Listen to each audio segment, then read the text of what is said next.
Okey, berarti ada Ustaz kan? Okey, bismillahirrahmanirrahim. Assalamualaikum warahmatullahi wabarakatuh.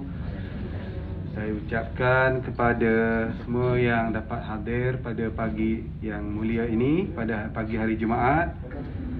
Dan kami mengalu-alukan kehadiran Ustaz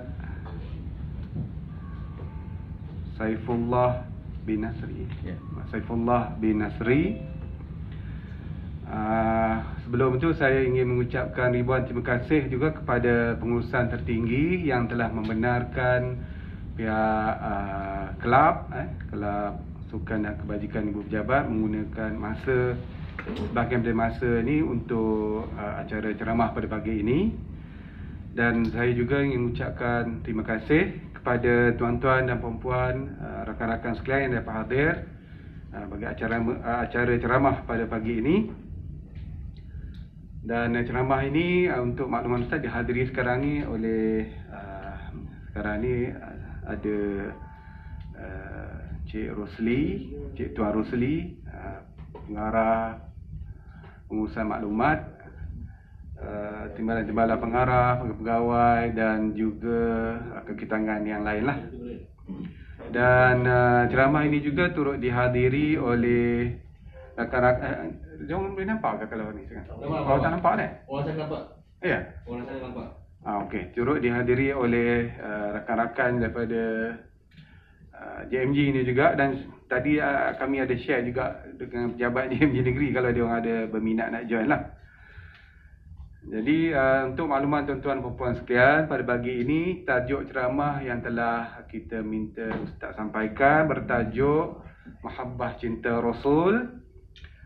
Dan kita juga telah minta supaya pihak Ustaz dapat berkongsi kepada sidang hadirin pada pagi ini akan perkara-perkara berkaitan dengan umrah yang post-Covid ni. Bagaimana kita sedia maklum, ibadah umrah dan juga haji ataupun ibadah umrah lah khususnya tak sama dah macam dulu. Jadi banyak peraturan-peraturan baru yang telah dikenakan oleh pihak kerajaan Arab Saudi. Tapi kita tak tahu secara jelasnya macam mana. Tapi Ustaz dia baru je balik daripada Mekah. Jadi ada maklumat yang lebih tepat dan lebih terperinci dan akan menggambarkan keadaan yang sebenar lah. Jadi sebelum tu saya nak bacakan biodata Ustaz Saifullah bin Muhammad Nasri. Beliau adalah lulusan ijazah sarjana muda Usuluddin daripada Mu'tah University Jordan, dan beliau juga telah melanjutkan pelajaran dan mendapat ijazah sarjana pengajian Islam daripada UKM, dan beliau juga adalah pemegang tauliah untuk 5 negeri. Tauliah ni maknanya untuk menyampaikan ceramah, Ustaz? Ya. Okey. Di Perak, Wilayah Persekutuan, Selangor, Negeri Sembilan dan Melaka. Tadi beliau ada kongsi lah mengatakan saya yang paling susah sekali di Perak, dia kata. Lepas itu beliau juga adalah seorang pemberi kursus ibadah haji lah untuk Malaysia, dan juga mutawif syarikat Andalusia Travel. Jadi untuk itu dengan ini saya serahkan majlis ini kepada yang berbahagia Ustaz Saifullah untuk menyampaikan ceramahnya. Dipersilakan Ustaz. Saya rendahkan sikit lah ya. Cakap nanti. A'udzubillahi minasyaitonirrajim. Bismillahirrahmanirrahim. Innal hamdalillah nahmaduhu wa nasta'inuhu wa nastahdinuhu wa nastaghfiruh wa na'udzu billahi min syururi anfusina wa min sayyiati a'malina. May yahdihillahu fala mudhillalah wa may yudlil fala hadiyalah. Asyhadu an la ilaha illallah wa asyhadu anna Muhammadan abduhu wa rasuluh. Allahumma salli wa sallim ala sayyidina Muhammad wa ala alihi wa sahbihi wa sallam, amma ba'du. Assalamualaikum warahmatullahi ta'ala wabarakatuh. Yang saya hormati, yang berusaha Tuan Haji Nizar, Tuan Rusli tadi, pengarah, semua timbalan-timbalan pengarah, pegawai-pegawai dan juga semua staf-staf kaki tangan daripada Jabatan Mineral dan Geoscience Malaysia. Oh, 1 minggu nak kena apa ni? Kan? Tak apa ingat tadi. Okey, baik. Dan juga semua rakan-rakan, sahabat-sahabat daripada JMG yang mungkin sedang menyaksikan daripada alam maya, daripada negeri-negeri mana-mana. Baik, alhamdulillah kita merafakkan setinggi-tinggi kesyukuran kepada Allah Subhanahu Wa Taala pada pagi Jumaat yang berbahagia ini. Saya berada di sini dan juga kita semua dalam majlis ilmu pada pagi ini. Mudah-mudahan Allah Taala sentiasa memberkati dan juga merahmati pada semua yang hadir, sama ada yang berada di hadapan saya secara fizikal maupun yang berada di alam maya di tempat masing-masing sana. Baik, alhamdulillah saya Saifullah bin Muhammad Nasri pada pagi ini diberikan ruang untuk sama-sama berkongsi lah. Ni kita pagi ni kita sembang-sembang aja, kan, kita sembang-sembang aja, berkongsi dalam kuliah duha lah kurang lebih ni, di waktu duha ni. Terima kasih pada Tuan Haji Nizar kerana sudi menjemput saya pada pagi ni untuk sama-sama berkongsi cerita, kan, apa ceritanya yang berlaku kan di tanah suci Mekah, Madinah ni, apa yang berlaku. Dengar cerita, dengar YouTube, Facebook, macam-macam cerita ada. Jadi kita cuba nak mensahihkan betul ke tak betul peristiwa apa semua, kan, kisah-kisah ni. Jadi sebelum kita nak bercerita berkaitan dengan Mekah, Madinah, saya nak bercerita dulu berkaitan dengan Nabi Muhammad sallallahu alaihi wasallam. Kerana tajuk pada pagi ini yang diamanahkan adalah Mahabbah Cinta Rasul. Tuan-tuan, puan-puan yang dirahmati Allah Subhanahu Wa Taala sekalian, nabi-nabi dan rasul-rasul ini diutuskan oleh Allah Subhanahu Wa Taala ke muka bumi ini. Dia bukan saja-saja, bukan tiba-tiba ada nabi dan rasul. Kerana Allah Ta'ala berkehendak manusia ni wujud, maka wujudlah kita. Kalau bukan kerana Allah Ta'ala dengan kehendak dia nak mencipta manusia, kita pun tak ada sekarang ni kat Putrajaya ni. Tapi Allah, dia ada kehendak. Tuhan, dia ada kehendak dia. Kehendak dia ialah menciptakan manusia. Maka bermulalah penciptaan Nabi Adam yang saya kira tuan-tuan pun tahu jalan cerita dia. Daripada tanah, jadi Adam. Lepas tu Adam sunyi dalam syurga, jadi Hawa pula lepas tu. Sampailah Nabi Adam dan Hawa diturunkan ke muka bumi. Dan berlalu masa dan bercambahlah manusia. Begitu ramai sekali. Namun Allah, dia tidak hanya mensia-siakan ciptaan dia. Cipta manusia lepas tu tinggal. Itu bukan Tuhan. Maka sudah pasti Allah Ta'ala, dia memberi utusan-utusan dia. Dia mengirimkan utusan yang kita sebutkan sebagai the divine guidance. Mesti diutuskan nabi-nabi dan rasul-rasul ini untuk menunjuk arah manusia ke jalan yang betul. Selalunya kalau kita lihat dalam banyak-banyak pun manusia yang hidup dalam muka bumi ini, makin lama dia makin jauh dengan nabi dan rasul semasa. Anak cucu cicit yang lahir, lepas tu nabi dan rasul pun dah tak ada. Mereka makin jauh dengan Tuhan, kembali menyembah berhala dan sebagainya. Maka nabi dan rasul ini seringkali diutuskan oleh Allah, sehinggalah kepada Nabi Muhammad sallallahu alaihi wasallam sebagai nabi dan rasul yang terakhir. Maka pernah satu kali ditanya oleh Abu Zal Al-Ghifari, sahabat Nabi yang agung, bertanya pada Rasulullah, "Ya Rasulullah, berapa ramai jumlah nabi dan rasul yang pernah Allah utus di muka bumi ini?" Maka Nabi sallallahu alaihi wasallam bersabda, jumlah nabi yang diutuskan oleh Allah adalah sebanyak 124,000 orang. 124,000 orang. Sejak Adam sampai aku ni, 124,000 dah nabi diutuskan oleh Allah. Dalam pada seramai 124,000, 313 daripadanya di-up jawatan. Naik pangkat jadi rasul. Apa beza nabi dan rasul? Kalau orang tanya, "Ustaz, apa beza?" Kan, nabi tu apa, rasul tu apa? Biasa kita dengar nabi tu rasul tu nabi lah. Ada beza. Siapa yang mendapat jawatan sebagai nabi, dapat jawatan pada dia, tapi dia tak wajib menyampaikan. Itu nabi. Kalau kau nak sampaikan, kau sampaikanlah. Tapi tidak ada kewajipan, tidak ada kefarduan. Ada pun rasul yang 313 tadi ni, daripada 124,000, mereka dapat jawatan nabi dan wajib menyampaikan kepada umat dia ataupun kaum dia. Dari banyak-banyak 313, ada 25 sahaja Nabi dan Rasul yang wajib kita ketahui. Ingat lagi, Nabi dan Rasul. Ni wajib ni. Ni bukan sunat. 25 Nabi dan Rasul yang wajib kita tahu. Alamak Ustaz, saya dulu zaman-zaman sekolah rendah dulu hafal ni, tak apa ingat dah sekarang ni. Kan? Nasib baik Raihan ada lagu kan. Kalau Raihan tak ada lagu, tak hafal kita kan.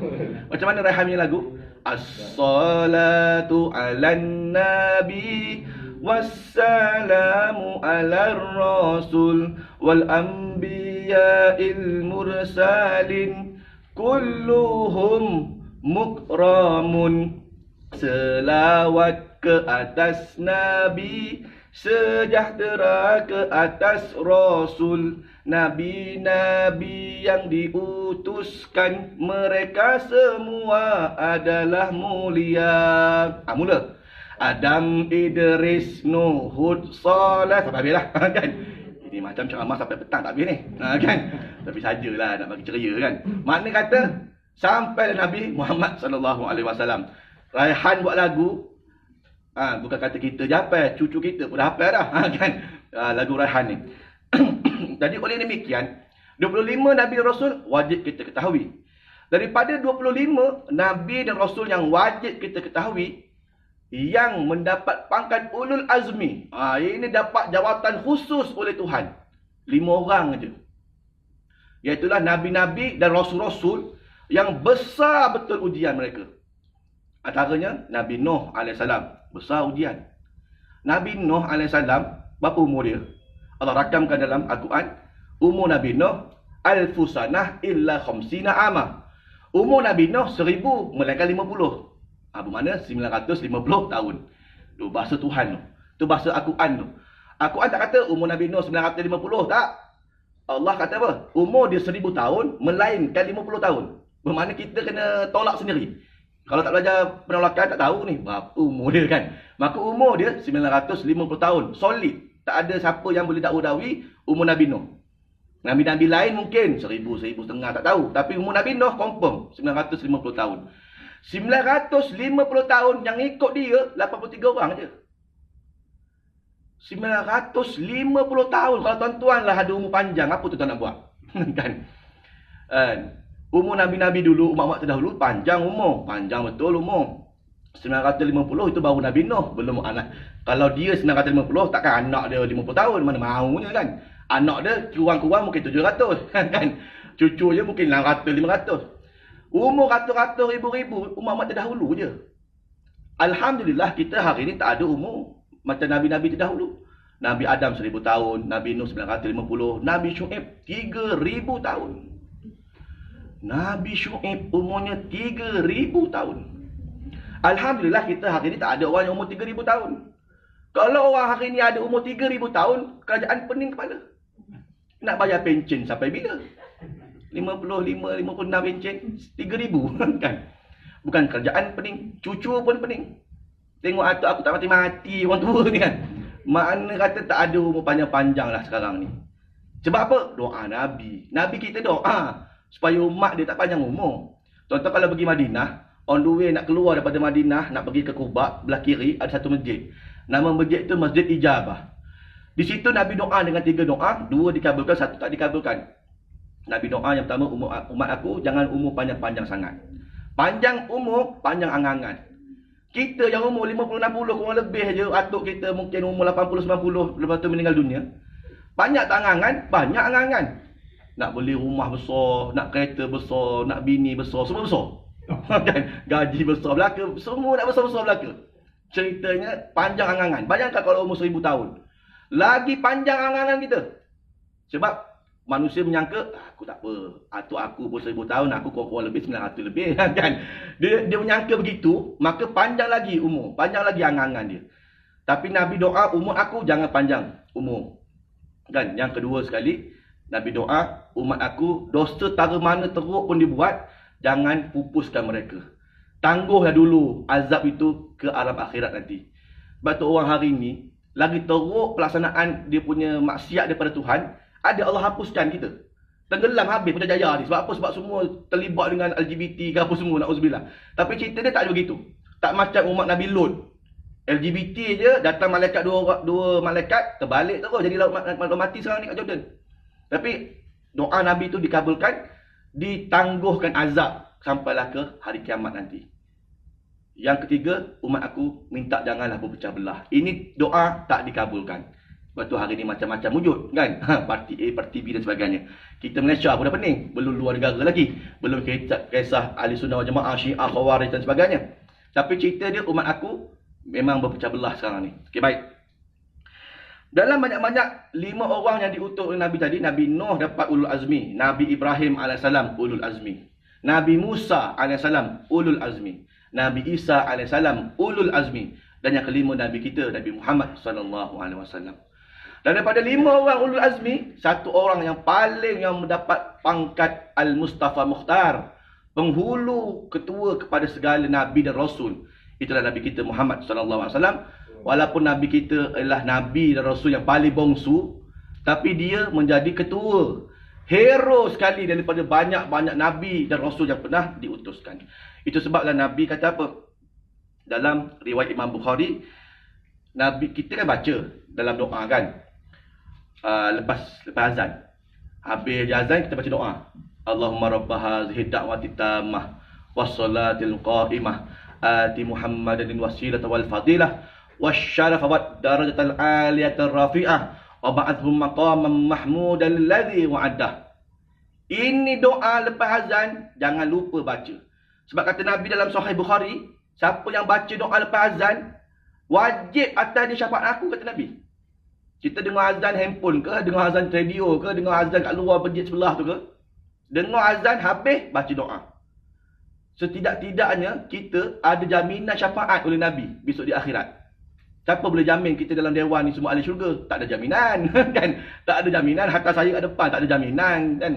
Berapa banyak sangat amal kita nak menempah syurga Tuhan. Tapi cerita dia, dengan membaca doa lepas azan, aku bagi syafaat, kata Nabi. Setidak-tidaknya begitu. Oleh demikian, dalam banyak-banyak doa tadi, wasyarafawat darajatal aliyatar rafi'ah, iaitu berikanlah kepada Muhammad SAW kedudukan yang tinggi lagi terpuji. Kita doa kan? Itu maksudnya. Biasanya kalau dalam tinggi mesti ada makna kan?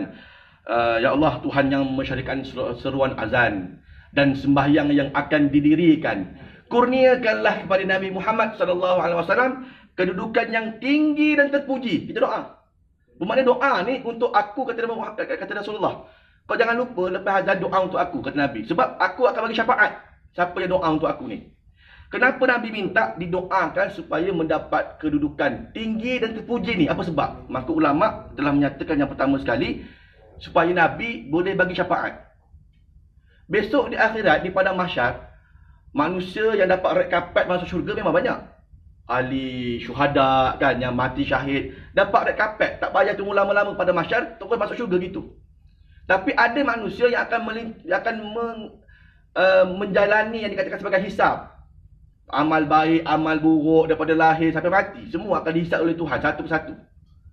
Tengok-tengok, na'udzubillah, timbangan amal kejahatan yang pula berat lagi daripada amal kebaikan. Waktu tu pening lah, tengok amal kita nurun, sikit lagi tau, dah turun dah. Belah sini undi lebih dah pula kejahatan kita. Pening kepala dah kita, confirm aku terjun neraka lepas ni. Maka manusia sibuk mencari Nabi untuk mendapat syafaat. Apa maksud syafaat? Syafaat ni bantuan. Kan? Bantuan daripada Nabi Muhammad SAW, doa kepada Tuhan. Berwasilahkan dia lah. Maka orang mencari, manusia mencari Nabi Adam tak boleh, Nabi Nuh tak boleh, Nabi Musa tak boleh. Kau carilah Nabi Muhammad SAW. Sebab dia tu ketua kami semua ni. Ketua Nabi dan Rasul. Tak ada siapa boleh challenge. Jumpa Nabi Muhammad, minta dia syafaat. Ya Rasulullah, kami datang jauh-jauh ni, ribu-ribu cari Nabi dan Rasul nak minta syafaat. Minta bagilah syafaat. Nabi tak cakap banyak, terus doa je. Tapi dengan syarat, kita ni diiktiraflah oleh Rasulullah sebagai umat dia. Ini udahlah tak semayang. Lepas tu hina sunnah Nabi, lagi apa semua, tiba-tiba muka tak malu minta syafaat. Kan? Oleh demikian, kita ni biarlah Nabi kenal kan. Paling tidak pun, paling tidak ni lepas azan baca doa. Adalah benda yang kita amalkan. Banyak syafaat Nabi, banyak sunnah Nabi yang kita ni tahu, tapi tak semua yang boleh kita amal. Siapa rajin bersugi sini? Gosok gigi boleh Ustaz? Sugi? Tak ada kan? Siapa yang boleh berlapar 3 hari berturut-turut? Tak ada, sok kenyang semua kita ni. Sehari makan, lepas ni makan, dah habis ni meeting makan lagi apa semua kan. Nabi 3 hari lapar berturut-turut. Ada siapa yang pernah lapar turut-turut? Ikat batu perut, lapar 3 hari berturut-turut. Itu Nabi. Kita bak makan je, kalah dengan Rasulullah. Kan? Jadi banyak sunnah Nabi yang banyak kita tinggal. Oleh demikian, 1, 2 kita cuba amal lah. Cuba amal. Setidak-tidaknya Nabi recognize kita ni kan. Besok di akhirat, oh ni umat aku pernahlah diamalkan sunnahku. Dalam banyak-banyak sunnah Nabi yang paling mudah, yang paling senang kita nak amal adalah solat lah kan. Solat di awal waktu. Solat 5 waktu sehari semalam. Kita rasa benda tu wajib kan. Bahkan Allah Ta'ala kata benda tu wajib dilaksanakan. Tapi kadang-kadang kita ni rasa tak apa, sekejap lagi lah semayang Zuhur. Sekejap lagi lah kan. Tahu-tahu dah asar dah. Sibuk sangat meeting. Kulu kilir dengan mesyuarat sana sini. Dengan ni nak kerja kerja cepat. Sampai Tuhan kita abaikan. Tiba-tiba besok di akhirat nak masuk api neraka ni. Kan nak masuk api neraka. Bersegan-segan jumpa Nabi minta syafaat. Baik. Kita kena bahaskan juga mengapa Nabi kita ni Nabi paling hebat. Kan Nabi kita ni Nabi paling hebat. Yalah, banyak Nabi-Nabi dan Rasul-Rasul hebat. Tapi kita taklah menafikan bahawa Nabi kita Nabi Muhammad SAW yang paling hebat sekali di antara semua Nabi. Dan kita tidaklah nak merendah-rendahkan Nabi-Nabi dan Rasul-Rasul yang lain. Semua pun hebat-hebat di sisi Tuhan. Ada kelebihan. Tetapi kita sebagai umat Nabi Muhammad, kita kena akui lah. Kan Nabi kita yang paling hebat. Baik. Nabi ni dia paling hebat sebab dia sabar menghadapi ujian. Sabar Nabi luar biasa. Sabarnya Rasulullah ini luar biasa. Tak sama macam kita, bukan kata kita. Sama Nabi dan Rasul pun tak sama sabar Nabi ni. Begitu hebat sekali. Contoh kalau saya boleh senaraikan kat yang pertama sekali ialah sakit Nabi. Nabi kalau demam, kata Abdullah bin Mas'ud, ketika mana aku ziarah Rasulullah dalam keadaan dia demam, aku pernah bertanya, nampak panas ni Rasulullah, nampak teruk ni, nampak kan? Nabi kalau demam dia nampak teruk lah. Maka kata Rasulullah, aku kalau demam 2 kali ganda lebih daripada manusia biasa. Bermakna suhu demam berapa? 38, 39, 40 kot mungkin suhu demam. Nabi 80 darjah Celsius demam. Nak terbakar dah kalau 100 Celsius. Dari 80 punya panas tu demam Nabi. Maka ditanya oleh Abdullah bin Mas'ud, adakah demam tinggi-tinggi ni tuan untuk menaikkan darjat tuan di sisi Tuhan? Betul lah. Kan lagi besar ujian, lagi dekat dia dengan Tuhan. Itu baru bab demam. Ini hadis sahih riwayat Imam Bukhari. Tapi cerita dia apa dia? Bab demam aja Nabi champion lah. Dia demam paling teruk sekali. Sebab apa? Sebab mungkin doa dia. Doa untuk menanggung. Ada apa salah umat aku, biarlah aku yang tanggung apa semua. Sebab Nabi ni sayang umat. Nabi sayang umat. Soalannya kita ni sayang tak Nabi? Itu dia, kan? Yang kedua, ujian Nabi berdakwah dahsyat berbanding Nabi-Nabi lain. Dalam Al-Quran, kalau kita lihat, Nabi Nuh AS lah contohnya. Nabi Nuh AS tadi tu, yang umur 950 tahun, pernah berkata kepada Tuhan, wahai Tuhan, jangan kau biarkan seorang orang kafir pun hidup di muka bumi ni. Kerana kalau jika mereka hidup, kau biarkan dia orang ni hidup, dia orang ni akan membuat onar di muka bumi. Dan janganlah bagi dia orang ini punya keturunan pun hidup, sebab keturunan dia orang akan buat maksiat. Ini Allah rakamkan dalam surah Nuh ayat 26 sampai 27. Ini bukan cakap saja ni, kan? Betul ke Ustaz Nabi doa begitu? Nabi Nuh doa dalam surah An-Nuh ayat 26-27, boleh rujuk. Sepanjang kita dengar kisah Nabi, ceramah masjid apa semua, pernah tak dengar Nabi doa, umat aku yang mana tak solat bagi pelingkup? Ada? Tak ada, tak ada. Yang mana umat aku yang hina sunnah-sunnah aku ke apa semua, bagi dia lingkup buangan. Tak ada, tak ada. Nabi tak pernah doa begitu. Bahkan Nabi mendoakan kesejahteraan lagi kan. Kemudian Nabi Yunus AS contohnya. Nabi Yunus ni dalam usia 30 tahun dakwah dia, yang ikut dakwah dia dalam 30 tahun 2 orang je. Kita berdakwah pagi petang siang malam keluar, bayangkan ada 2 orang follower. Tutup akaun Facebook. Tengok follower 2 orang. Tutup lah 30 tahun kan. Buka YouTube channel 2 orang subscriber kan. Siapa nak terus YouTube begitu? Monetize tak lepas kan. Paling tidak kan ada 1000, paling tidak kan. Tapi ni 2 orang selama 30 tahun. Siapa dia punya pengikut? Iaitu Tanuh dan juga Robek kan. Tanuh dan juga Robek kan. Tu yang mengikut Nabi Yunus AS. Penyunah ni dia doa, ya Allah, umat aku ni samsing sangat tak nak ikut aku. Bagilah pelikut kat dia orang. Nabi Yunus pun naik kapal berlayar. Tinggalkan kaum. Nabi Yunus 30 tahun, 2 orang follower je, tinggal pergilah Mosul tu. Mosul di Iraq, tempat Nabi Yunus AS. Dan dia naik bot berlayar. Tiba-tiba kena berombak. Kata nak order kapal, tak pernah berlaku begini ni. Ni mesti ada di antara kita ni yang mungkin tak buat apa yang Tuhan suruh kan, bagi Tuhan murka apa semua. Nabi Yunus volunteer, akulah tu kan. Dia Nabi tinggalkan kaum. Terjun dalam laut, dimakan ikan paus. 40 hari 40 malam ikan paus tu jadi penjara kepada Nabi Yunus AS. Sebab apa? Tinggalkan kaum. Setakat kita pernah dengar cerita Nabi Rasul, Nabi pening kepala dengan orang Mekah ke orang Madinah ke tak nak ikut cakap dia, ada tinggal gitu? Tak ada.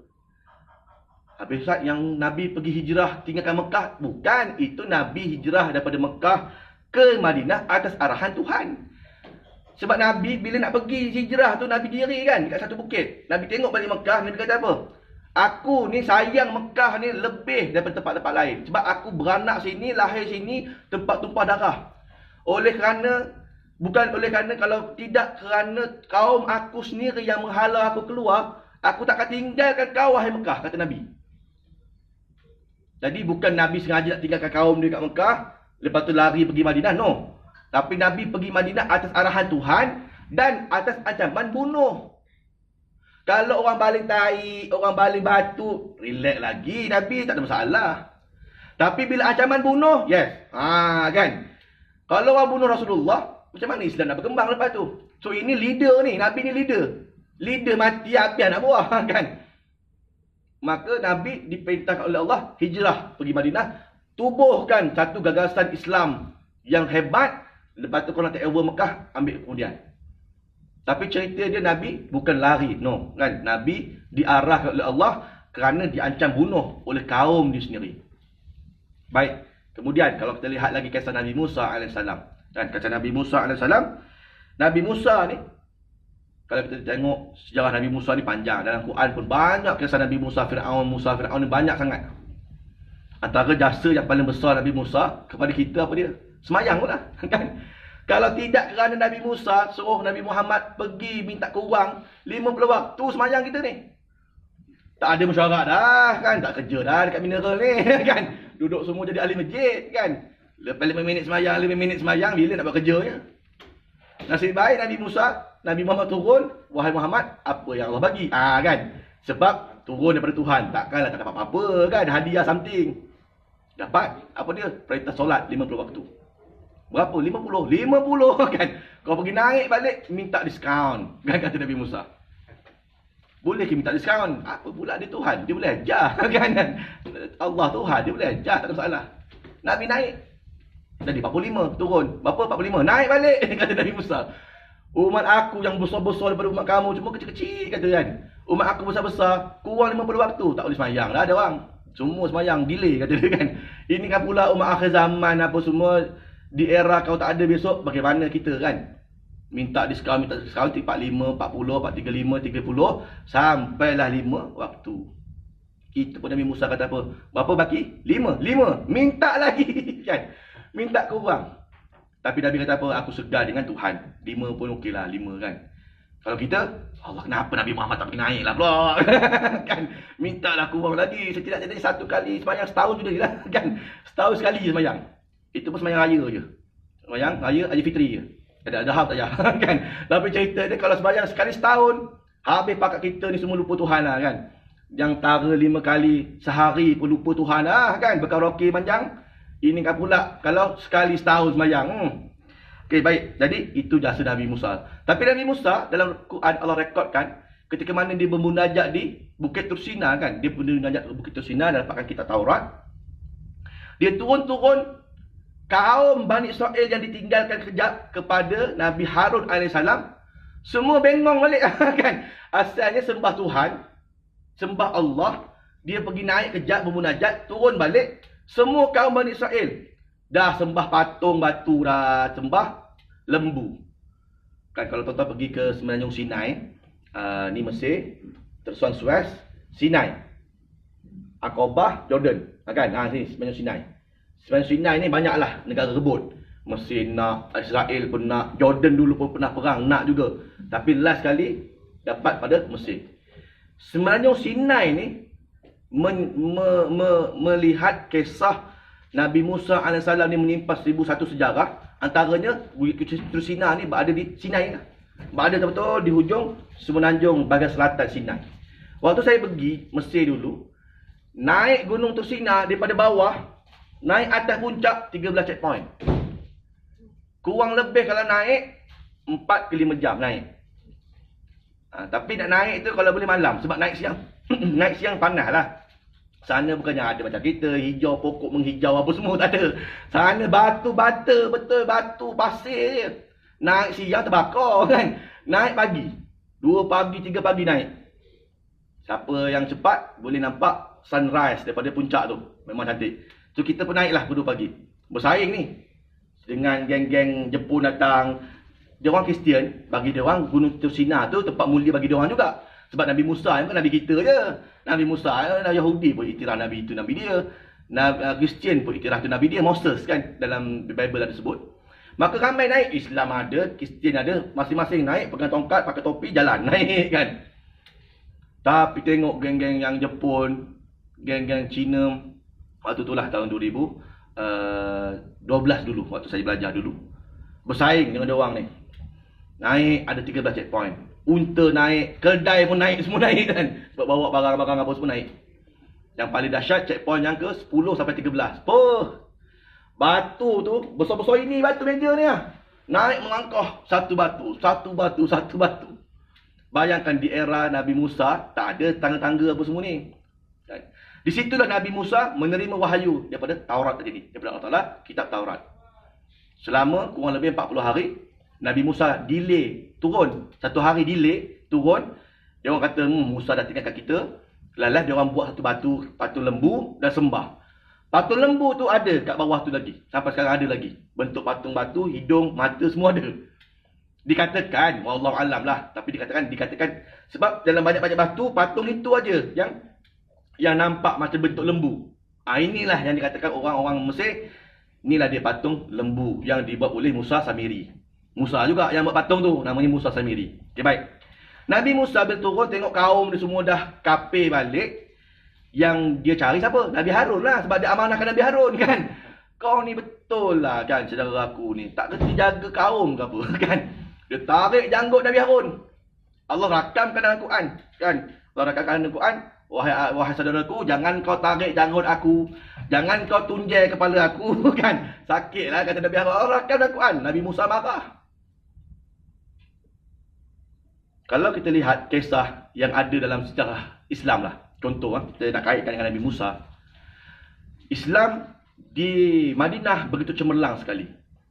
Kemudian Nabi SAW pada perang pembukaan kota Mekah ni, sebelum berlakunya pembukaan kota Mekah, dah tengok ramai orang musyrikin Quraisy dah masuk ke Islam ke apa semua, dah masuk Islam apa semua. Maka ramailah yang masuk Islam, hijrah ke Madinah dan sebagainya. Maka Islam makin kuat. Pengaruh Quraisy makin lemah. Akhirnya Nabi mimpi, Nabi masuk ke Mekah dengan cemerlang sekali. Jadi itu satu wahyu daripada Tuhan, bermakna Tuhan dah izinkan dah. Maka dia orang pun, yalah, mana tidaknya, sebab orang Quraisy pun dah melanggar perjanjian Hudaibiyah. Nak cerita panjang, tapi dia orang melanggar perjanjian Hudaibiyah dengan diikat oleh Rasulullah. Maka Rasulullah pun dengan 10,000 masuk ke Mekah. Tapi sebelum nak masuk tu, Nabi buat perancangan. Buat kerja, buat perancangan detail. Kan? Dan dipanggil sahabat-sahabat Nabi yang mana akan menjadi ketua-ketua panglima ni. Ini perancangan kita. Dalam banyak-banyak apa semua ni, ada satu orang kan, yang memecahkan rahsia ini. Kan? Yang nak memecahkan rahsia perang kota Mekah ataupun ni, iaitulah siapa? Satu sahabat Nabi yang cukup hebat, kan, tak dikirakan sebagai cukup hebat jugalah, kan, cukup hebat. Yang mana nama dia siapa? Tu saya letakkan nama. Tuan-tuan boleh tengok. Nama dia Khatib bin Batu'ah. Khatib bin Batu'ah ni senior, kira veteran lah dalam Islam. Dia ni juga dijemput oleh Nabi untuk tengok plan. Inilah kita punya plan, masuk pintu mana, siapa akan masuk kat Mekah atau apa semua. Inilah plan yang kita akan gunakan untuk masuk ke Mekah nanti. Tapi Khatib bin Batu'ah nak membocorkan rahsia ni. Kan, dia buat surat nak bocorkan rahsia. Maka Nabi SAW tak cakap banyak dah. Yelah, Nabi ni banyak SB, tuan-tuan. Dia banyak, dia punya SB dia. Kan? Dalam banyak-banyak SB Nabi, yang paling hebat siapa? Jibril alaihissalam. Oh, pakai SB malaikat, beres lah. Kan? Siapa boleh challenge, kan? Sebab malaikat Jibril tahu, kan? Kita tak nampak dia nampak kita. Siapa boleh challenge? Dia berbisik, ya Rasulullah, ni pelan masuk kota Mekah ni, nak dibocorkan. Yelah, kata kerja, semua komplit. Ini kata kerja yang ni, mana boleh salin? Salin tak boleh, ambil gambar tak boleh, tak boleh. Eyes only. Secret, kan? Secret betul ni, memang secret recipe ni. Kan? Jadi cerita dia, Khatib bin Batu'ah salin kat luar, nak kirim kat Mekah. Maka Nabi pun kata apa? Nabi tak beragak-agak, dia panggil terus, dia buat, dia dengar malaikat Jibril kata begitu, maka dia pun arahkan 3 orang, iaitu Ali, Zubair dan juga Miqdad radhiyallahu anhum untuk pintas, kan, maklumat tersebut. Maka dia pun panggil 3 orang ni, ini hebat ni, 3 orang ni, Ali, Zubair dan juga Miqdad. Ini ni kira GGK lah, grup gerahas, komando ni, kan, komando Nabi. Nabi panggil 3 orang, pacu kuda selaju mungkin, pergi ke Jabal Air.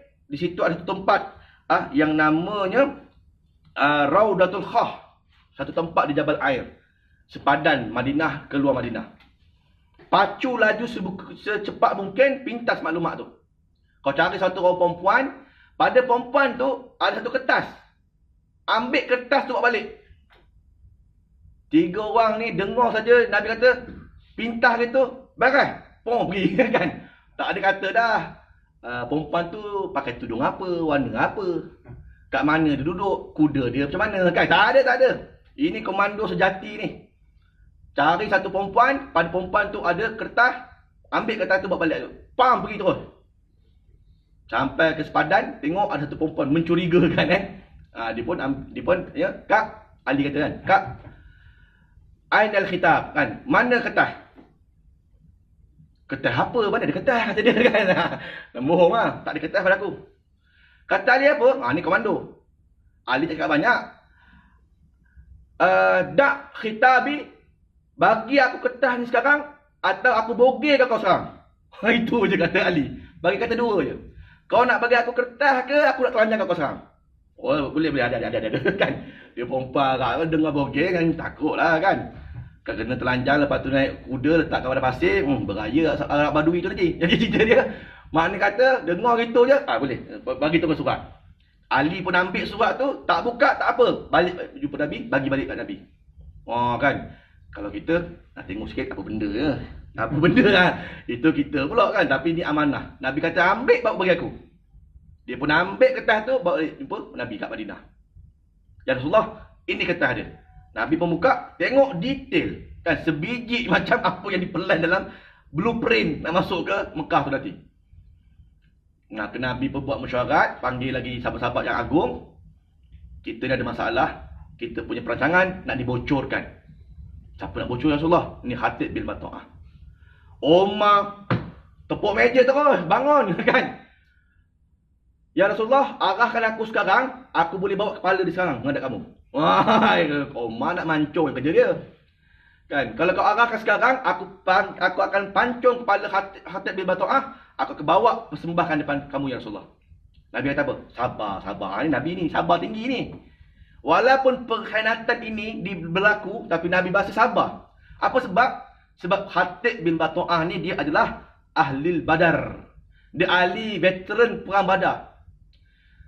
Perang Badar ni tuan-tuan, perang yang pertama dalam Islam. Kan?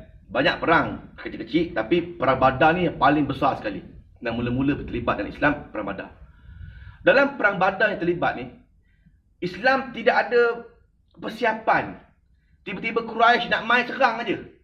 Kita ni baru menggagalkan negara Islam. Askar pun belum bentuk lagi kan. Polis pun belum ada lagi. Tiba-tiba ada orang nak perang. Maka yang jadi ahli perang, yang jadi askarnya bila terjun semua. Daripada Jabatan Mineral Galian turun. Kan bawa lah penyapu ke bawa apa. Daripada jabatan sebelah turun, kementerian sebelah turun, semua hantar, semua geng-geng businessman turun, semua gitu je lah. Tak ada persiapan perang pun. Selamat 313 orang. Maka mengenangkan jasa mereka ni yang besar payah perang dalam perang Badar, di waktu Islam baru nak naik, demo pula sanggup berkorban nyawa turun nak perang. Sebab semata-mata nak menjadikan Islam ni stable di Madinah, Nabi kenang. Antaranya Hatib bin Bata'ah ni, maka Nabi maafkan dia. Sebab apa? Kenang dia ahli Badar. Ikutkan treason macam ni, apa hukum dia? Inilah hukum. Kan, pengkhianatan. Kau telah membocorkan rahsia negara. Ini kan. Tapi tak pada Rasulullah. Kenang jasa. Tahu ada jasa dia. Maka dimaafkan. Jadi contohlah, mana kata, Nabi kita ni begitu hebat sekali lah. Dari sudut kesabaran. Lagi, kisah Nabi yang kita boleh katakan sebagai Nabi ni sabar. Tinggi sabar dia. Nabi berdakwah ke Taif. Kan? Nabi sabar. Nabi pergi Taif apa sebab? Sebab Nabi nak menyebarkan Islam. Sebelum pergi Madinah, Nabi pergi Taif dulu. Nak cuba test try. Kan? Cuba try test market Islam. Boleh tak pergi? Sebab Taif ni bukan ke tempat lain. Kampung moyang dia sendiri. Tapi apa yang berlaku pada Taif? Bila Nabi pergi dengan Zaid bin Harisah, Quraisy dah pintas tepi lah. Dia sampai dulu ke Taif. Bisik. Kejap lagi kalau ada 2 orang datang, katakan dia sebagai Rasul Tuhan lah apa semua, kebaling batu. Kan? Gitu je. Nabi sampai-sampai tak sempat bagi salam. Baling batu semua lah. Pompang balik. Baling batu, baling aja. Berdarah Nabi ni. Nabi berdarah sampai Nabi punya darah masuk ke dalam kasut Nabi. Nak cerita lagi, teruk lah tu. Darah Nabi masuk dalam kasut. Datang Jibril dengan malaikat gunung. Wahai Muhammad, ni aku bawa malaikat gunung ni. Kalau kau nak arahkan malaikat gunung, ambil gunung sebelah, hempap Taif, sekarang boleh buat. Order je. Bagi order je kan, bagi arahan je. Malaikat gunung tu angkat gunung sebelah, hempap Taif, habis kata. Tapi Nabi dalam keadaan berdarah-darah, Nabi duduk darah-darah gitu, sabar Nabi kata kan. Nabi kata sabar. Walaupun mungkin mereka ini tak beriman pada Allah, tetapi mudah-mudahan anak cucu cicit mereka akan beriman pada Allah. Dan menjadi kenyataan apa yang Nabi doakan, 630 Masihi, Bani Saqif daripada Taif berbondong-bondong jumpa Nabi masuk Islam. Kalau Nabi tak sabar apa jadi? Tak dengar dah kisah Taif, jadi laut dah. Kan? Tak dengar dah. Oh dulu sini ada tempatnya, baik orangnya kan. Habis dah. Kalau tak sabar apa pasal? Tapi Nabi sabar sampai ke hari ini Taif begitu hebat sekali. Jadi cerita dia kesabaran Nabi. Kemudian Nabi sabar menghadapi golongan-golongan munafik kan, munafik. Ramai golongan-golongan yang tikam belakang Nabi ni ramai. Sahabat-sahabat Nabi walaupun dalam keadaan sahabat yang tikam Nabi dari belakang ramai di Madinah. Jangan ingat semua sahabat Nabi suka Nabi, no kan. Ingat semua sahabat Nabi ni suka Nabi ke? Kita sendiri pun sepejabat ada orang tak suka. Depan bukan main baik kan. Bos, oh boleh bos kan. Boleh. Salam cium tangan. Sampai ke depan siku. Cium punya lah kan. Tapi belakang kau tahu dia tu bos kita. Kan. Cakap membawang tak habis kan. Depan lain, belakang lain. Ini zaman Rasulullah lagi dah berlaku. Siapa ketua munafik dia? Abdullah bin Ubay. Semua tahu kan Abdullah bin Ubay ketua munafik. Walaupun Abdullah bin Ubay tu kena munafik, tapi bila nak solat fardu, Abdullah bin Ubay escort Nabi solat fardu. Dia escort Nabi solat fardu, siap panggil lagi. Woi. Nabi dah keluar, semayang. Siapa yang panggil tu? Abdullah bin Ubay. Kan? Bukan dahsyat-dahsyat, bukan kalang-kalang Abdullah bin Ubay ni. Depan Nabi bukan main baik lagi. Takkan Nabi nak pancung dia, tak boleh. Sebab dia semayang. Dia orang Islam kan, depan Nabi okey.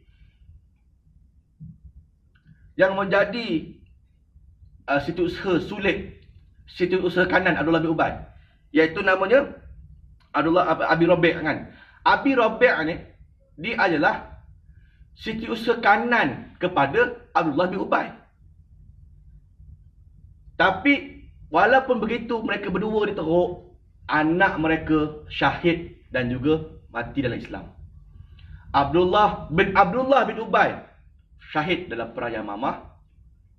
Anak kepada Rabi' ni, Abi Rabi', iaitu Hanzalah bin Abi Rabi' juga syahid dalam perang Uhud. Hanzalah, yang kita dengar kisah Hanzalah, lagu Rabani tu, lagu Rabani juga kan.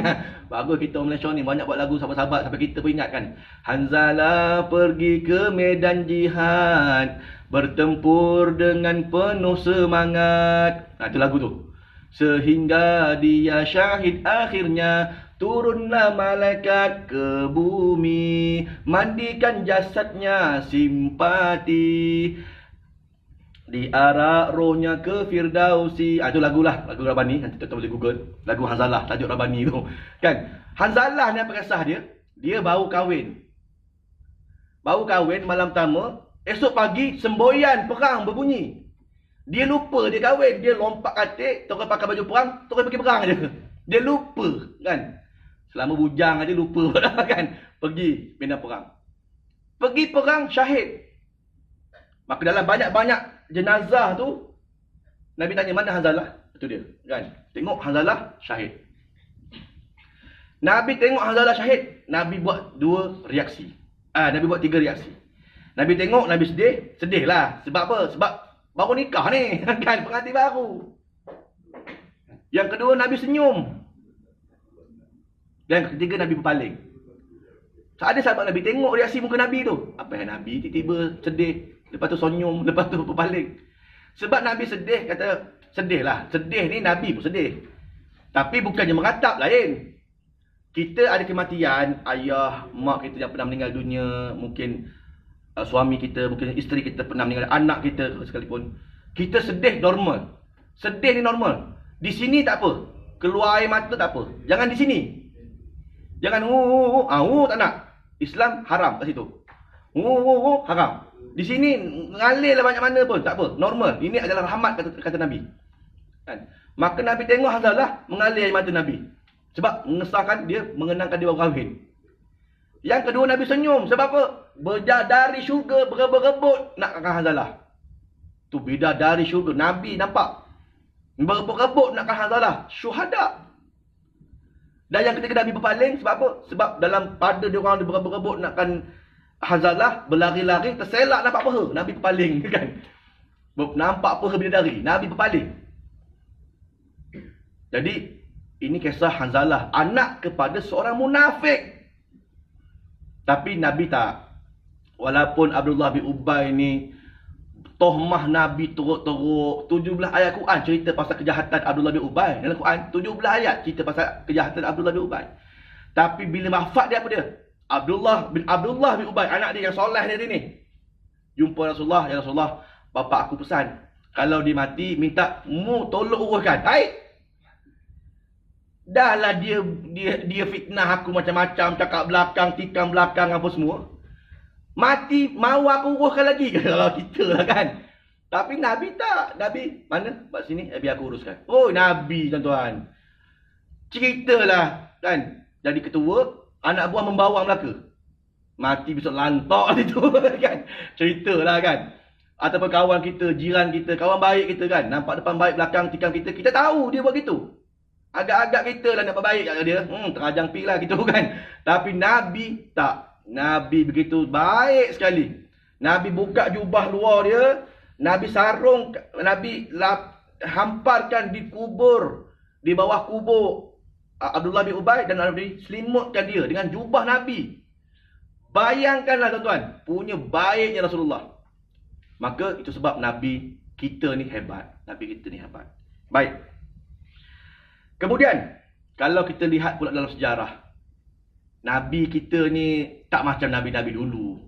Nabi-Nabi terdahulu kan hebat-hebat, raja lagi kan. Nabi Yusuf raja Mesir. Nabi Sulaiman raja dunia kan. Dalam banyak-banyak cerita Nabi Rasul, Nabi Sulaiman paling hebat. Kalau kita cerita pasal Nabi Sulaiman kan, di era dia lah, paling hebat sekali agama, dia sebagai raja lagi, Nabi lagi, Rasul lagi, kaya lagi, kuasa mutlak lagi.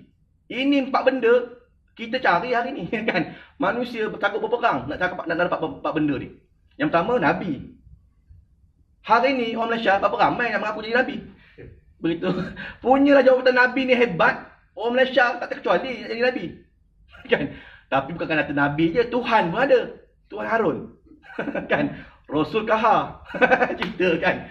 Gamaknya kalau orang ni jadi Rasul jadi Tuhan ni dapat pencen tak tahulah kan. Tapi cerita dia nak jadi sangat. Nabi dan Rasul. Dari Rasul jadi Tuhan. Lalah masuk penjara semualah. Ketangkap dengan penjara agama. Yang kedua, raja. Siapa tak nak jadi raja? Kan? Kalau tuan-tuan dia dapat pilihan jadi raja kan. Raja ni semua benda boleh. Yang ketiga, kaya. Kaya manusia tingkat bawah sampai atas semua cari kaya. Kaya semua nak. Kalau kita diberi pilihan oleh Tuhan nak kaya sekarang kalau boleh, kaya terus kan. Kalau kita kaya apa kita buat kan. Tapi kaya memang manusia cari. Dan yang keempat, kuasa mutlak, absolute power. Bermakna kuasa mutlak ni Nabi Sulaiman boleh cakap dengan jin, boleh arahkan jin, arahkan angin, cakap dengan binatang, cakap dengan semut. Itu absolute power yang tak ada pada manusia lain. Nabi Sulaiman yang ada. Nabi Sulaiman boleh arahkan angin. Angin datang sini. Stop. Pergi sana. Kona angin tu. Kan? Kita nak buka aircon, tekan remote. Nabi Sulaiman tak payah. Keluar angin. Keluar kan. Dia boleh arahkan angin. Itu hebat sekali. Nak burung huhud datang lambat. Kan? Nabi Sulaiman bariskan semua dia punya bala tentera dia. Semut, gajah, rimau semua ada. Hud lewat sampai. Tanya Hud, kau ke mana? Lewat sampai nak sembelih. Kata Nabi Sulaiman kan. Oh, minta maaf tuanku. Tadi saya on the way ke sini nampak satu kerajaan. Dia menyembah matahari. Kan. Siapa? Ratu Balqis lah. Ratu Balqis ataupun Queen of Sheba dalam bahasa Inggerisnya. Ratu Balqis ni semua orang tahu kan. Akhirnya jadi bini pada Nabi Sulaiman. Tapi sebelum jadi bini, dia satu orang perempuan jadi raja dan menyembah matahari terbit. On the way, Hud nak on the way nak masuk baris, nampak Queen of Sheba ni ada di golongan manusia sembah matahari. Itu sebab dia lewat sampai. Nabi tak cakap banyak. Nabi Sulaiman utuskan surat, panggil itu raja datang menghadap aku sekarang. Kan? Panggil terus. Lalah, pendekkan cerita, dia terima Islam. Ratu Balqis dia terima Islam. Bila sampai ke Palestin, ialah Ratu Balqis ni dikatakan di Yaman ada. Tapi kajian Indonesia ada satu kajian PhD dimatakan di Borobudur kan, di tanah Jawa. Wallah alam. Tapi cerita dia di jauh lah daripada Palestin. Maka apa kata Nabi Sulaiman? Arahkan siapa yang boleh, dia buat syarat gini, buat syarat. Siapa yang boleh pindahkan istana Raja Balqis tu ke sini? Bangun Ifrit. Jin Ifrit. Yang kita panggil Jin Ifrit ni. Ni Ifrit bangun kan. Ifrit bangun. Saya kata aku. Berapa lama boleh angkat? Saya boleh pindahkan istana dia ke sini sebelum tuanku bangun daripada tempat duduk tuanku. Nabi Sulaiman meeting pagi, tengah hari baru bangun. Biasalah kan meeting, bukan mau sejam dua. Meeting panjang kan. Macam-macam hal ehwal semut, hal ehwal buaya lah, hal apa semua nak handle maka dia boleh pindahkan selama mana tuanku belum bangun. Sebelum tuanku bangun, istana dah sampai dah. Kata Nabi Sulaiman, ada yang laju lagi. Kan, ada yang laju lagi. Bangun satu manusia. Asik bin Mulkhiyah namanya. Bangun dia. Saya tuanku. Berapa lama? Sekelip mata. Asik bin Mulkhiyah, manusia biasa, dia boleh pindahkan istana Ratu Balqis ke Palestin sekelip mata. Kelip mata laju mana tuan-tuan? Selaju kelipan mata lah. Kelip. Kelip dah ada.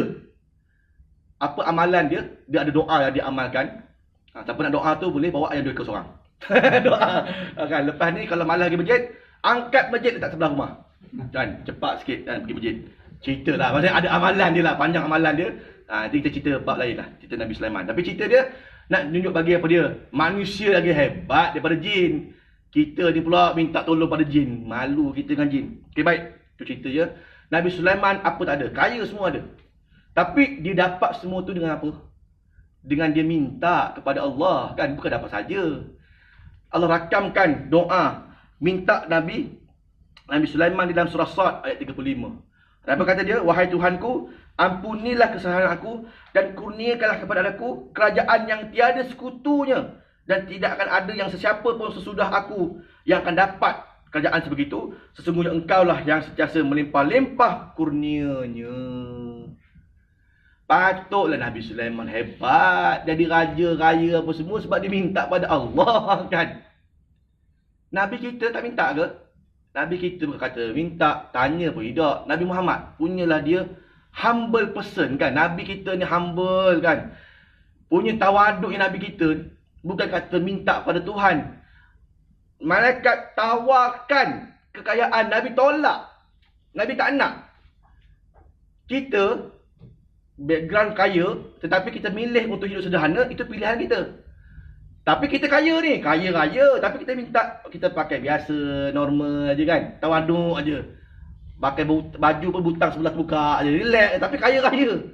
Beza dia dengan orang yang tak ada duit tapi belagak kaya. Kan? Belagak kaya tapi tak kaya pun. Macam tu manusia berlambak hari ni. Belagak kaya ramai, tapi yang kaya betul tak tunjuk kekayaan. Relax aja kan. Nabi Muhammad macam tu, dia humble. Satu hari datang Jibril AS bersama dengan satu malaikat. Datang jumpa. Ini hadis Ibn Abbas radhiyallahu anhu. Ini adalah hadis Imam Baihaqi dan Tabrani. Dalam hadis ni cerita Jibril AS bawa satu malaikat datang jumpa Nabi. Ya Muhammad, aku diarahkan oleh Tuhan, oleh Allah untuk jumpa kamu sekarang ni, untuk tawarkan kamu dua benda. Yang pertama, kau pilih satu di antara dua. Kan? Pilih satu di antara dua. Yang pertama, pilih nak jadi Nabi dan Rasul dalam masa sama menjadi raja, atau pilih Nabi dan Rasul dalam masa sama nak menjadi hamba biasa. Nabi bila ditawarkan begitu, kan, JPA datang hantar surat tawaran, bos, pilih satu antara dua. Nak jadi Perdana Menteri ke ataupun contoh kan. Daftar JPA tawarkan kita. Oh, jenuh mikir kan. Kita lah. Tapi Nabi tak. Nabi tengok Jibril, Jibril tengok Nabi. Bila tawar begitu, Nabi dia tengok Jibril, Jibril tengok Nabi. Kan? Dan Jibril buat isyarat apa? Itu Nabi. Jibril buat isyarat gini. Kan? Mana kata Nabi pun akulah. Mana betul. Nabi sendiri pun tak apalah, aku pilih option nombor 2, jadi Nabi dan Rasul dan jadi hamba biasa saja. Bermakna hidup biar sederhana, hidup biar biasa saja, tak payah nak disanjung-sanjung apa semua. Tapi hari ni manusia sampai ke hari ni kan menyanjung Nabi Muhammad sallallahu alaihi wasallam. Bukan kata kita orang Islam aja yang menyanjung Nabi, orang kafir pun sanjung Nabi. Dalam banyak-banyak, tuan-tuan boleh tengok dalam Google punya statistik, nombor 1 manusia yang paling berpengaruh dalam dunia dulu, kini dan selamanya, Nabi Muhammad sallallahu alaihi wasallam. Kan ramai Nabi Muhammad, Jesus Christ lah, apa semua, pop lah, macam-macam dia senaraikan. Nabi Muhammad di tangga nombor 1. Manusia punya sanjung Nabi Muhammad sampai hari ni. Nak cerita apa? Tanpa raja, tanpa title sultan, tanpa title apa pun, Nabi Muhammad tetap hebat. Begitulah cerita. Maka Nabi pilih untuk hidup sederhana. Bukan Nabi tak ditawarkan. Kalau Nabi doa, kan Aisyah satu hari, Aisyah pernah jumpa Rasulullah. Ya Rasulullah, tengok jiran sebelah tu ada pakai gelang baru tu. Aisyah kan. Aisyah ni bini muda kan. Muda apa semua kan. Tak macam bini-bini Rasulullah yang lain.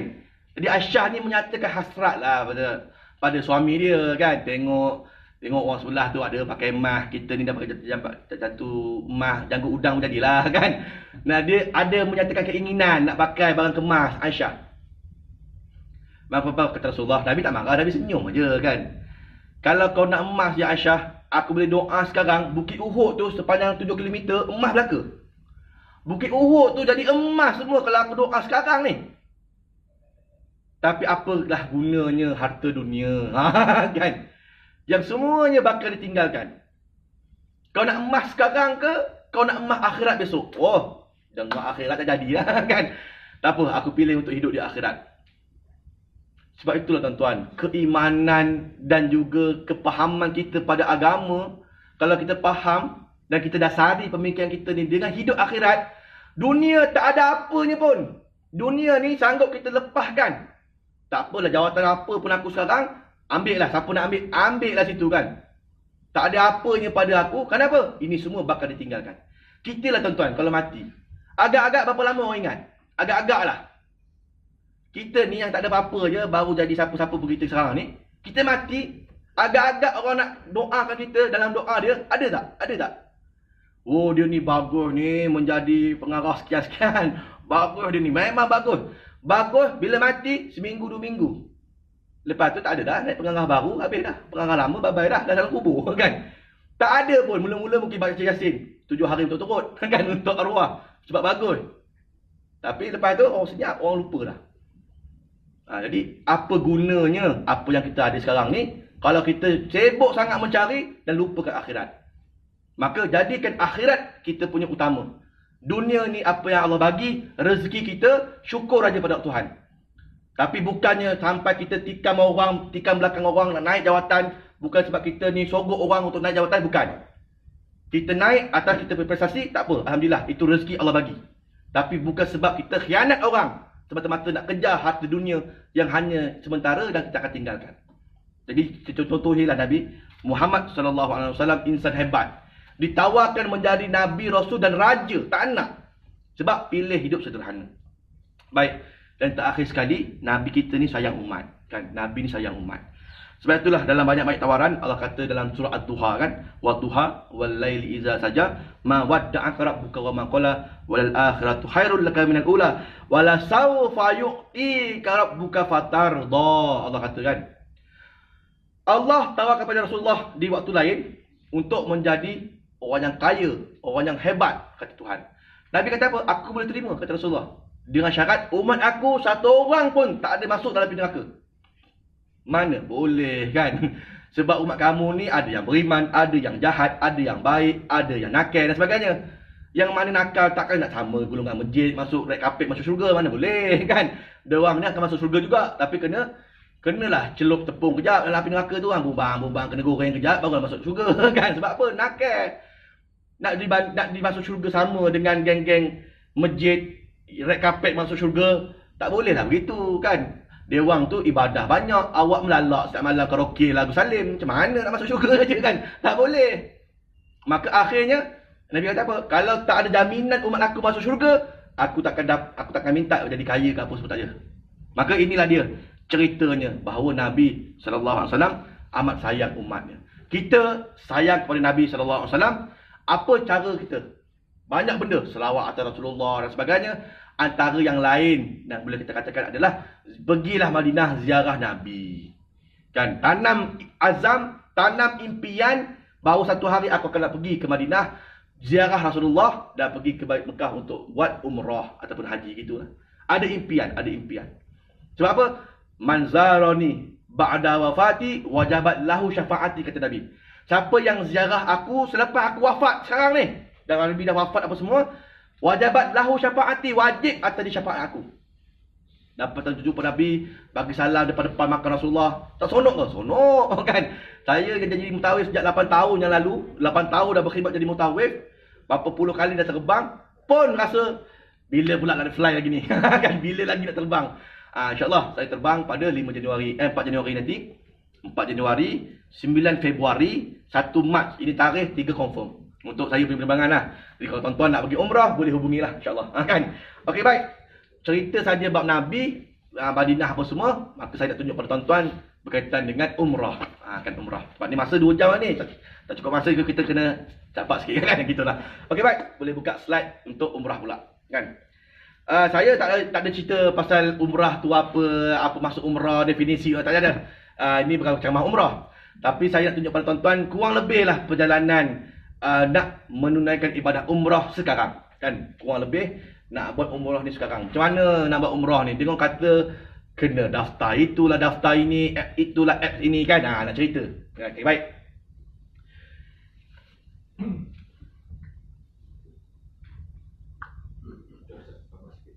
Tak apa.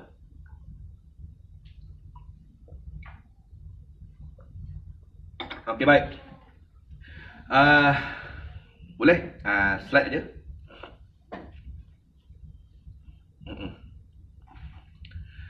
Kalau pergi umrah ni sekarang, kalau tanya saya lah.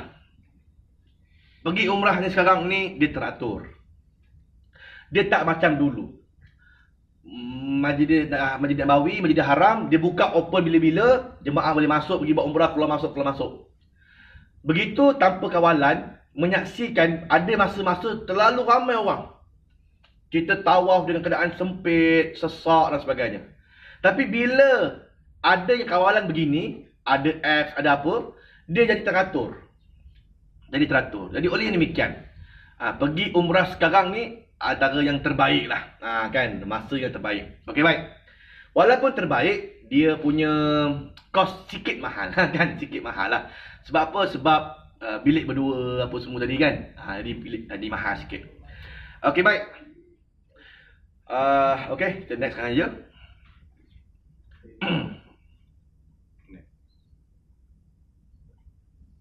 Okey, biasanya kalau nak terbang akan diubi oleh mutawif. Okey, next saya cakap satu dulu ya. Kan ni contohlah mutawif akan telefon apa semua kan, dia akan buat Google Zoom. Sekarang ni pun meeting semuanya Zoom kan. Tak limit bagi jemaah pun Zoom je. Kan dalam handphone gini, next.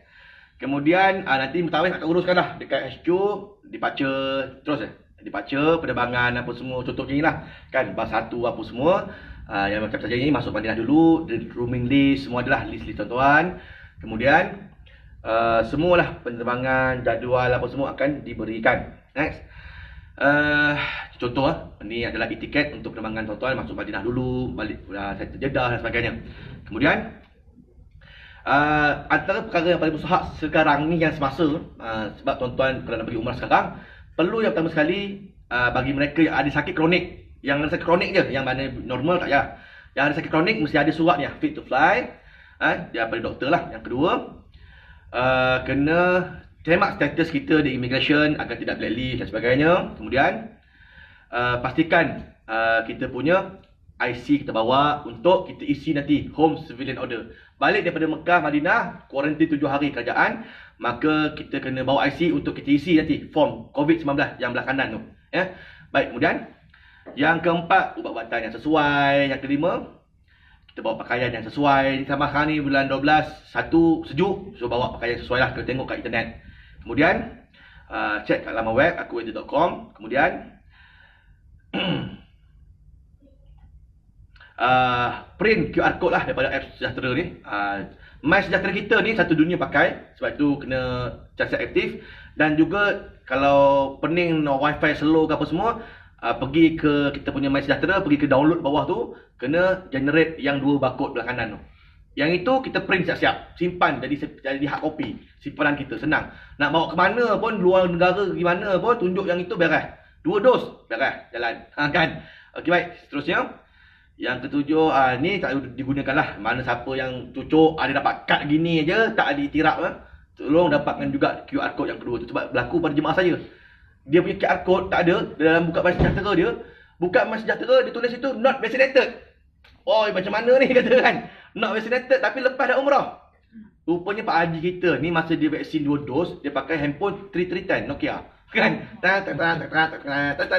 Itulah. Maka mana nak masuk smartphone dia kan, My Sejahtera. Dia bagi kad gini.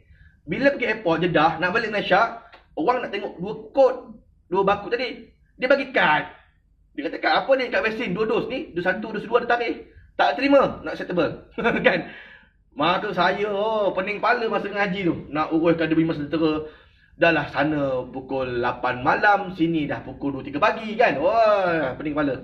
Lah slotok dengan geng dalam manager airlines, lepas juga. Sebab kalau tidak tak boleh. Sebab dia datang sini dengan 2 dos, okey dah. Cuma di handphone saja tak dapat keluar QR code. Kan, cerita bagi tuan-tuan, sebagai langkah awal pergilah luar negara mana pun, My Sejahtera kita yang betul tu, kuning, dan juga boleh generate 2 kod ataupun 3 kod. 2 Sinovac, 1 Pfizer. Kan, 3 kod lah. Okay, baik. Yang ini tak diterima. Kemudian print PCR test 72 jam sebelum pelepasan mesti kena ada. Kemudian yang ke-8, duit rial yang secukupnya lah kan. Ni duit perlulah zaman sekarang ni, banyak duit yang perlukan. Contohlah duit rial apa semua. Tak faham yang Arab atas, tengok yang tulisan Roman di bawah kan, di belakang duit tu ada Roman. Kemudian kita aktifkan internet banking untuk kita punya kad debit apa semua kalau perlukan duit. Kemudian kita senaraikan barang-barang keperluan, barang-barang lelaki, barang-barang perempuan. Siapa yang nak nanti, kalau tuan-tuan ke depan saya ni nak pergi umrah, nak senarai ni nanti boleh WhatsApp saya. Kan? Minta nombor saya pada Tuan Haji. Kan? Okay, baik. Kemudian Yang seterusnya, download aplikasi Tawakkalna dan juga Iktamarna, kan. Inilah dia dua apps, kan. Tawakkalna yang belah kiri itu merupakan MySejahtera bagi Saudi. Kat situ dia kena tunjuk immune. Kalau hijau maka kita beres boleh masuk. Macam kita kat sini tunjuk kuning aja bermakna dia ni fully vaccinated, masuk. Kan boleh masuk. Jadi sana dia kena ada Tawakkalna dan juga dia warna hijau. Adapun Iktamarna belah kanan tu adalah aplikasi untuk mohon permit. Mohon permit umrah, mohon permit ziarah Nabi, mohon permit untuk masuk raudah bagi lelaki perempuan, mohon permit untuk solat di Masjidil Haram. Itu dia. Dan insya-Allah bermula bulan 1 ni rasanya dia akan buka lagi banyak lagi permit kat bawah tu, iaitu permit yang baru, permit boleh tawaf di tingkat 1, permit boleh solat sepanjang masa, permit macam permit akan diwujudkan lagi oleh Saudi. Jadi inilah yang dikhawatiri oleh ramai jemaah. Pening kepala macam mana Ustaz, saya ni 70 tahun, mana dah pernah pakai smartphone ni, kan. Tambah pula nak download Iktamarna. InsyaAllah mutawif akan bantu. Jangan risau, kan. Jadi jangan risau, pergi sana relax aja. Kita bantu untuk tempah slot. Saya bantu. Jemaah-jemaah saya pun semua saya bantu. Tolong ambilkan slot apa semua. Kemudian aplikasi ni untuk VPN Proxy Master. Kenapa tuan-tuan ini kena install? Sebab sana kita nak call WhatsApp direct ke Malaysia, tak boleh. So dia kena install pakai ni dulu, kan. Dia kena bypass dulu. Pakai VPN, dia detect atas tu ada bendera Amerika ke British ke mana. Barulah ibarat macam divert kita punya call tu di British, call Malaysia. Itu boleh. Kan. Itu cara. Jadi ini pun kita installkan juga dalam handphone. Kemudian bagasi ya, ini mustahak. Sebab apa? Sebab orang kena tahu berapa banyak bagasi dia boleh bawa. Kan, so ekonomi untuk Saudi Airlines boleh bawa 46 kilo dengan 2 bagasi berasingan, 23. Naik Saudi memang terbaik lah sebab kilo boleh bawa banyak. Tapi kena bawa 2 beg. 1 beg ada baju, 1 beg kosong. Boleh bawa, tak masalah. Masa mula-mula dekat KLIA tu. Tapi kalau naik mas, 1 beg aja 32 kilo saja. Adapun yang untuk bisnes lain punya hak lah. Kemudian okey, hari penerbangan apa semua inilah kurang lebih ya. Dia kena masuk KLIA apa semua, dia akan tanya, "Encik nak pergi mana?" "Saya nak pergi umrah."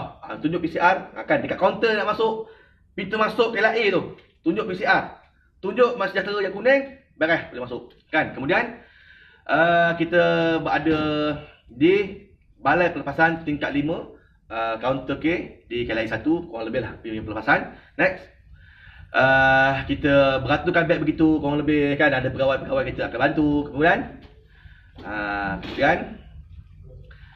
okey, itu kurang lebih lagi. Next. Benda-benda gini jangan diikat di beg-beg tuan-tuan, kan, tali-tali apa semua. Next. Contohnya macam ni ataupun next macam ni, lagi kreatif. Mesti ada batang paip kan. Macam mana lah Pak Haji tu, kan, dia boleh ikat beg dengan batang paip, kan. Kreatif betul nombor perak ni. Kan. Dia kreatif. Jadi ini tak boleh ya, sangkut dekat conveyor. Saya nampak gitu, minta maaf tadi, tak boleh macam ni. Ambil gunting, buang. Okey, kemudian barang-barang yang dilarang tak boleh lah, kan. Segala macam-macam barang-barang peluru lah, bom apa semua tak boleh bawa, kan. Ini prohibited item. Next. Kemudian dulu ada taklimat-taklimat begini, kan, dekat KLIA. Sekarang tiada lagi buat sementara waktu, digantikan dengan Zoom yang sebelum tadi lah. Next. Ini saya tunjuk gambar je ni. Next. Kan, biar gambar sana. Next. Kemudian, okey, ini checklist dokumen yang Andalusia akan bagilah, kan. Travel lain saya tak pasti. Saya cerita Andalusia sebab saya Andalusia, kan. Okey, yang pertama sekali dia akan bagi boarding pass dan juga pasport. Dia akan bagi pada tuan-tuan.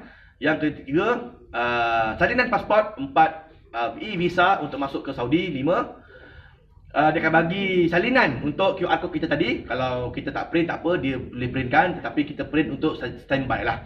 Yang keenam, PCR test kita.